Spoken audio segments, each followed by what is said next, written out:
ఈ సినిమా మీద నాకున్న అబ్జెక్షన్ మొత్తం చెప్తున్నాను, నా క్వశ్చన్ కాదు. ఆవిడ ఇందాక స్టేజ్ మీద ఒక్కొక్కరిని పిలిచినప్పుడు సుద్ది అయోధ్య గారు రండి ఏదో క్యారెక్టర్ పేరుతో పిలిచారు. ఆయన ఏమని పిలిచారండి మీరు రమ్మని స్టేజ్ మీకి? పంతులు గారు రండి అని పిలిచారు. అదే ఎందుకు అలా పిలవాల్సి వచ్చిందంటే ఆవిడ తప్పు కాదండి. సినిమాలో హీరో కులం ఏమైనా చెప్పారా? హీరోయిన్ కులం చెప్పారా? హీరో తండ్రి ఇంకో క్యారెక్టర్ ఎవరిదైనా కులం చెప్పారా? అంటే ఒక రేప్ చేసే విలన్ క్యారెక్టర్ చూపించాల్సి వస్తే మీకు బ్రాహ్మణ్ కావాల్సి వచ్చిందా ఏంటనేది? ఇది ఉండండి, నేను మాట్లాడుతున్నాను. కాశీ లాంటి పవిత్రమైన పుణ్యక్షేత్రంలో మీకు ఫైట్ సీక్వెన్స్, రేప్ సీక్వెన్స్ తీయడానికి ఒక కబేలా కావాల్సి వచ్చిందా? కాశీ లాంటి ఒక పుణ్యక్షేత్రంలో ఒక పంతులు ఒక ముస్లిము కలిపి రేపు సీన్కి అసిస్ట్ చేసినట్టు తీయాల్సి వచ్చిందా? ఏంటండి మైండ్ సెట్?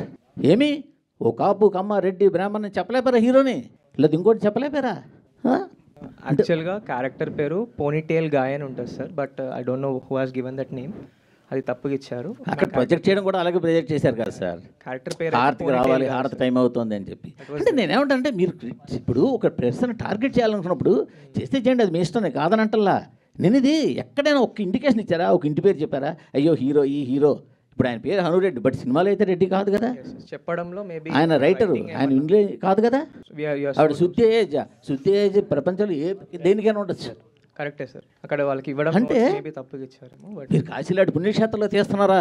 అక్కడ కబేళ పెట్టి కబేళలో రేప్ సీన్ ఫైట్ సీన్ పెడతారా?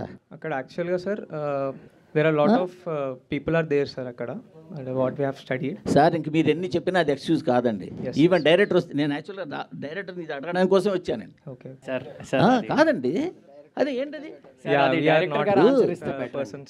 ఇదే తీయండి, ఇంకొక క్యారెక్టర్ ఇంకో క్యాస్ట్ పెట్టి అప్పుడు తెలిసి ఉండేది. సార్ మూర్తి గారు వన్ సెకండ్. మా డైరెక్టర్ రైటర్ కాబట్టి ఆయనకి ప్రతిదానికి ఒక బలమైన కారణం ఉంటుందండి.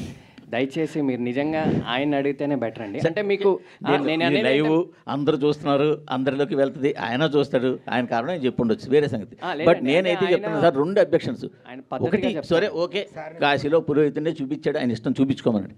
కాశీలో పుణ్యక్షేత్రం అండి, ఆ పుణ్యక్షేత్రంలో ఒక కబేళా చూపించి అంత భారీ కబేళా పెట్టి ఆ కబేళాలో ఒక ముస్లింలు పెట్టి వాళ్ళు ఏమో ఈ పంతులు సపోర్ట్ చేసినట్టు ఏంటండి? ఏం చెప్పదలుచుకున్నారు ఇండైరెక్ట్గా మీరు?